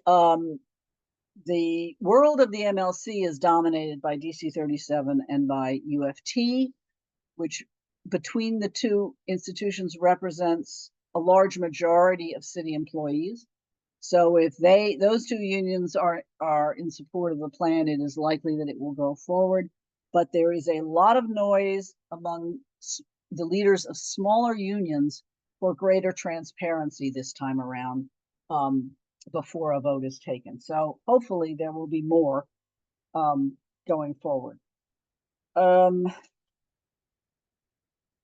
think that's it for now. And Mike may want to add some more information. Okay, Debbie, we have about another 20 minutes, so I'm wondering if we can hold our questions, or if we want to take one or two, because Mike will only have a few minutes to give his. Why don't we let Mike give his, and then we'll have questions at the end. And then we'll have questions, and we can do as we have always done, which is people with questions. I don't have a lot of specific answers yet to specific questions, but going forward, people can email the chapter, and we will do our very best to answer questions as we get answers. Okay, Mike, where are you? Why are you here? I'm assuming I saw you before. Where are you? I am here, Diane. Okay, Mike, you're on. Fabulous. Hi, everybody. I'm Mike Foley from the PSC Community Welfare Fund. Always a pleasure to be here with the retiree chapter. Great organization. Debbie, thank you as always for your knowledge, and everyone else's. I want to dive in real quick and talk about something we're very concerned about at the moment. I'm going to share my screen. Can everyone see it? That's the vaccine chart. You more than likely have been hearing a lot of discussions about vaccines within the last couple of weeks.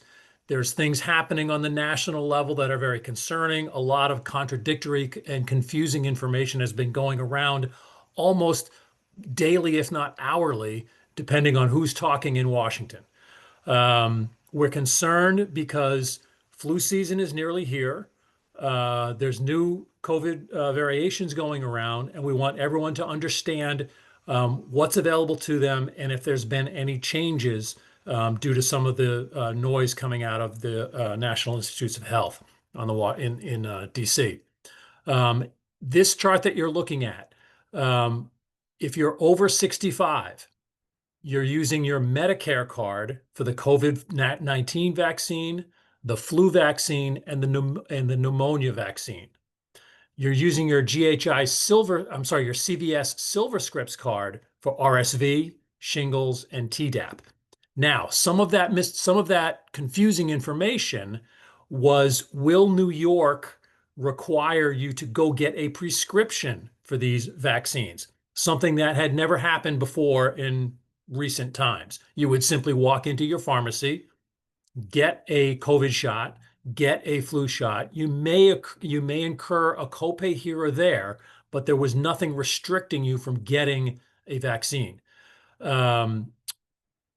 Thanks to some of the things happening, or no thanks to some of the things happening out of DC, that became a question. And for active employees, it actually, no, that's been solved. So as I understand, and things are changing rapidly, on Friday, Governor Hochul signed an executive order that means that you do not need a doctor's prescription to get a vaccine.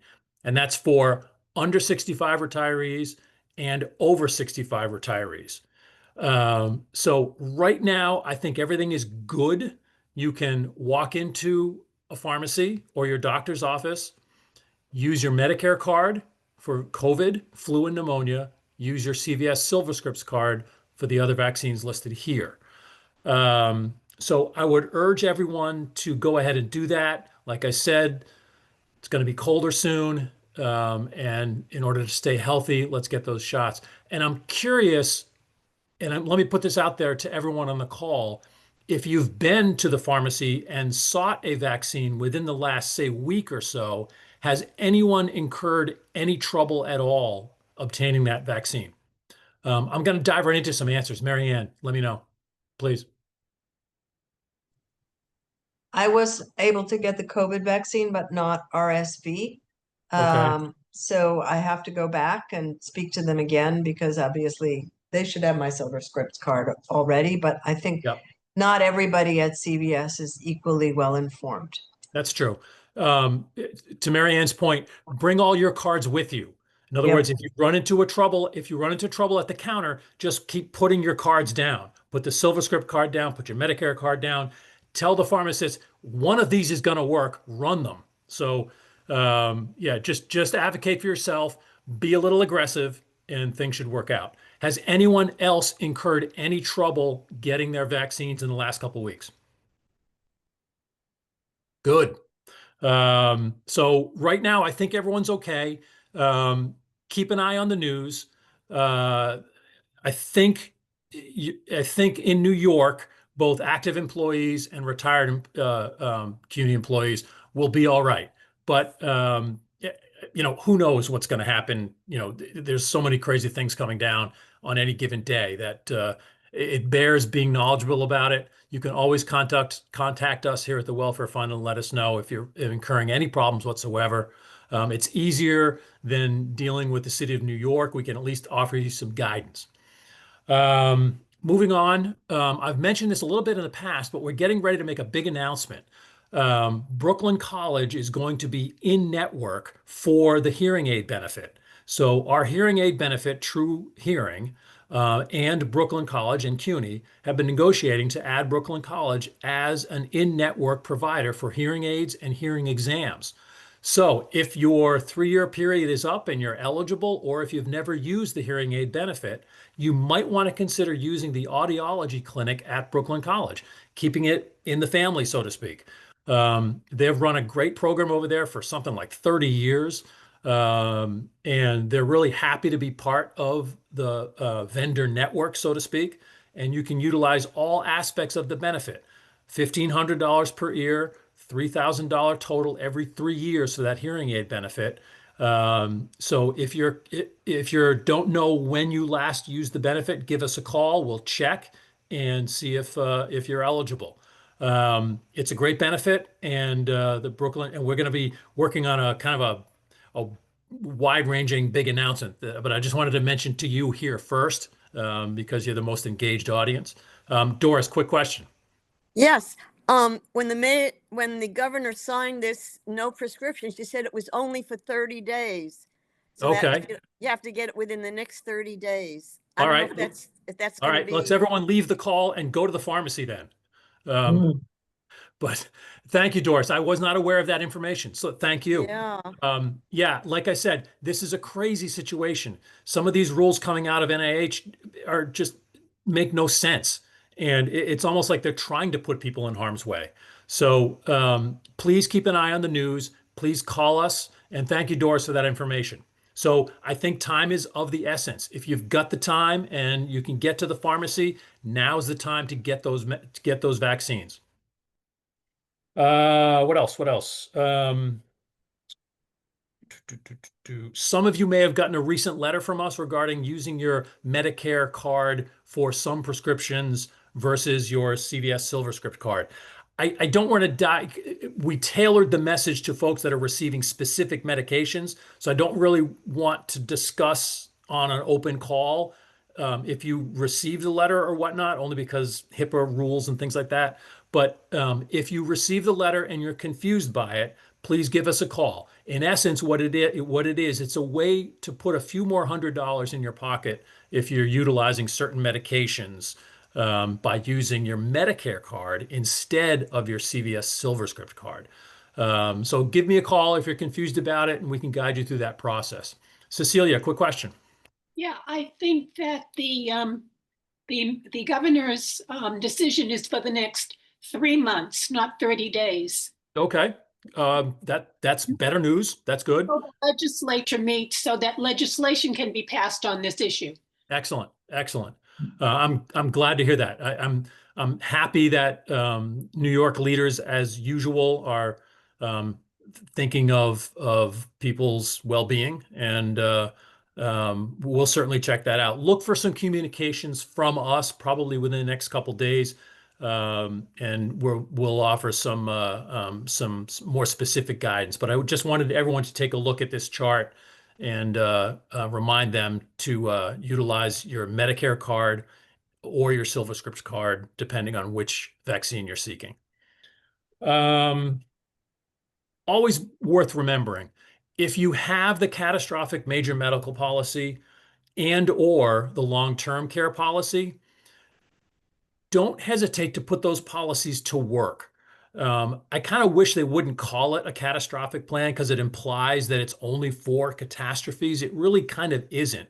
It's for any out-of-pocket costs that you may have incurred that weren't covered either through your city-provided medical benefits or your welfare fund benefits. So if you have anything that you had to pay for out of pocket, please make it a habit to keep receipts and then submit those receipts to the company that manages the catastrophic policy. And you might be surprised. If you do have the policies and you want to learn a little bit more about them, feel free to email me or call me, and we can talk about strategies to put these policies at work. I know many of you have had these policies for decades, and it's really time to start using them. The premiums have been pretty low, but that's been money out of your pocket over these decades, and it's time to start taking advantage of these policies.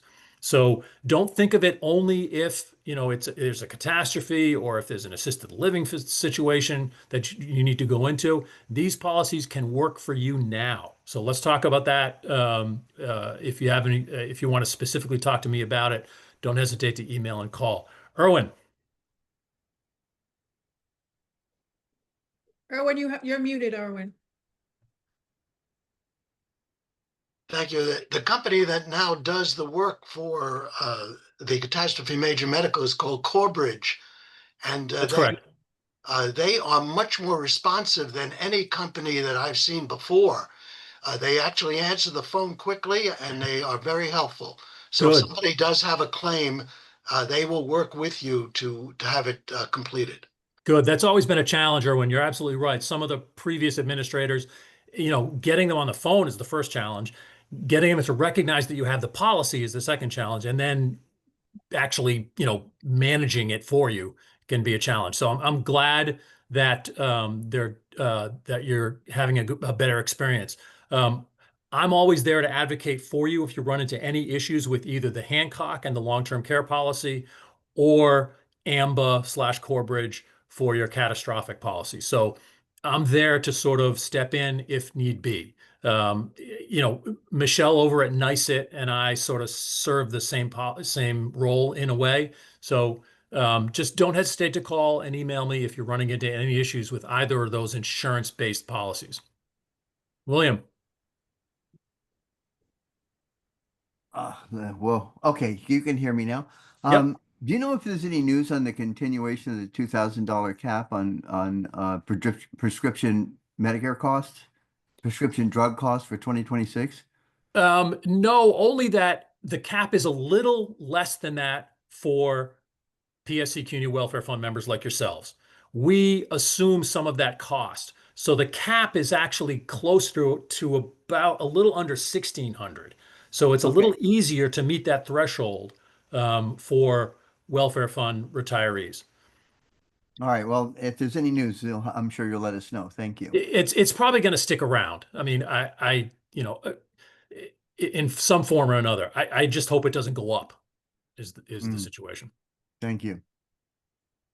Okay, we still have about 6 minutes. If anyone has any questions for Mike or Debbie, now's your chance to ask while they're here. If it's okay, I want to talk about co-pays for half a minute. Please do. I know everybody hates them. Yeah. So what PSC has been doing is we asked Emblem to document how much they are saving. The thing about the copays to keep in mind is Emblem does not get, the health insurer does not, senior care does not get the money. The provider gets the money. What it does is it reduces senior care's cost. I personally raised a whole series of questions about all the ins and outs. The 20% wasn't $15, it was only $10, but I paid $15. How do I get my $5 back? Blah, blah, blah, blah. I mean, serious issues. I'm not minimizing how annoying they are. Emblem claims that they have not gotten very many complaints about problems with the copays. I said, well, the biggest complaint is that they add up so quickly. For retirees who have, someone who has PT twice a week for 6 months is out of pocket a lot of money rather quickly. Yeah. What the city and Emblem have said is that the savings that Emblem is experiencing is consistent with what they projected, and that had the effect of lowering the cost of senior care to the city. So the city had to pay less for this year's coverage for Medicare eligible folks on senior care than they might have ordinarily, because Emblem is paying out less in its 20% share of Medicare. I have talked to James Davis about, once we get through this, so this was a 6-month report through June 30th. Once we get through this year and we get an annual report on totals, proposing to the MLC that the copays be, number one, eliminated, number two, if not eliminated, capped. So we are trying to stay on top of the problem. I think if you have problems, contact Emblem. I think a larger they said only 88 people had complained and people had explained things and blah, blah, blah. So, you know, we have to keep at it. There is, I'm gonna let Bonnie follow me because she's more in touch with some of the outside groups who may be acting on this. But there is an old copay case, which has to do with years ago, 4 years ago, when the copays were first instituted, a fight between the city and actually it's the Organization of Public Service Employees who brought the case that Emblem owes people money for the copays. They are fighting about who they owe money to and how much they owe. They are continuing to, the judge has said, I don't think this should be litigated. I think you guys should just settle, which implies in legal terms that the judge would rule in favor of the litigants, the retirees. So the city ought to get down to it and figure out a solution that is acceptable to the representatives of the retirees.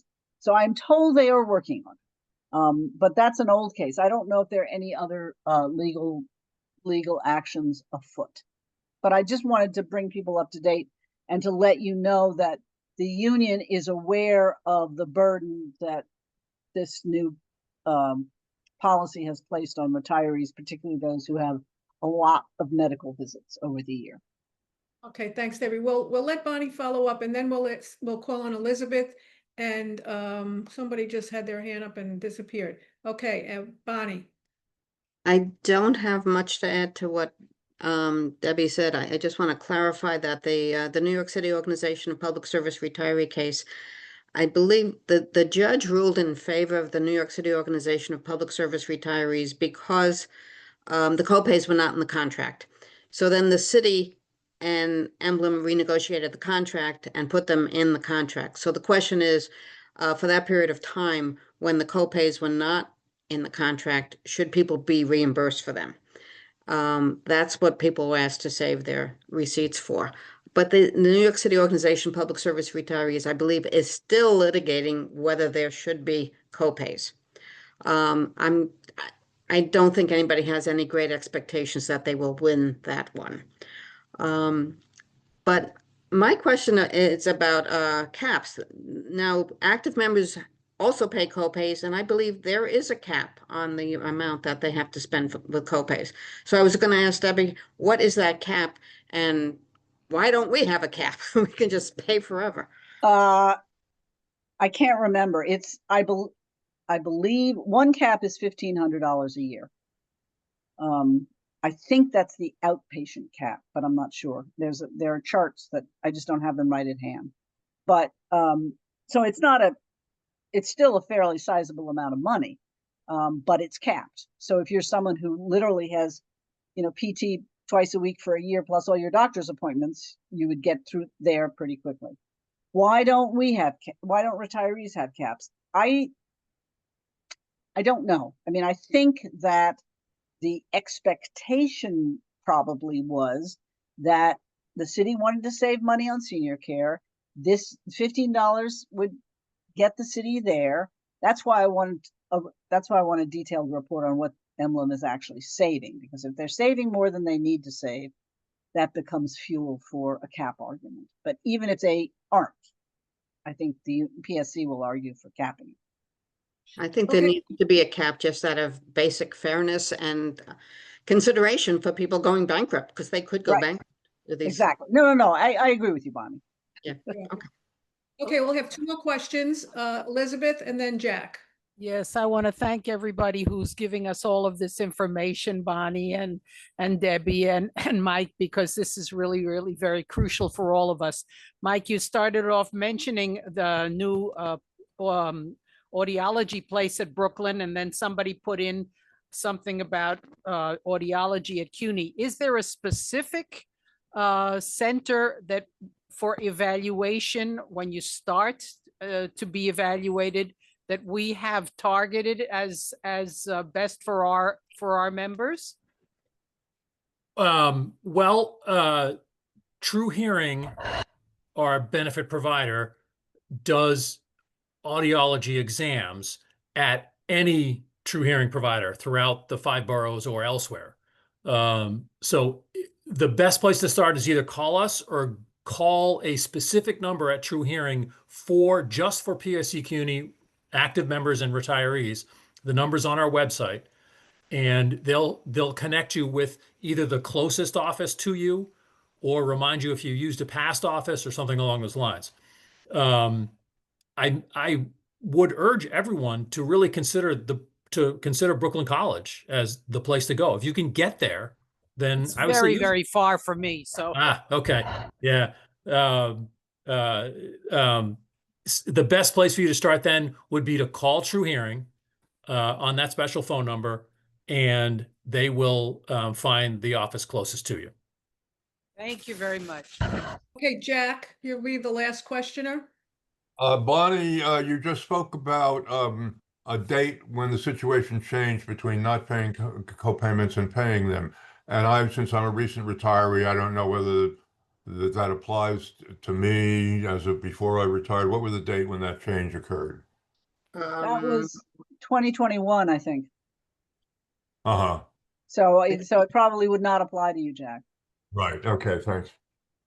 Okay, well, it's 3:03 and we've had a very productive, I think, meeting. And I want you to thank you for your kindness and patience with the last minute change in the order of our speakers and just the fact that Anne wasn't here. And so thank you very much. And we hope to see you all at the next chapter meeting. Okay, thank you. Bye-bye. See y'all.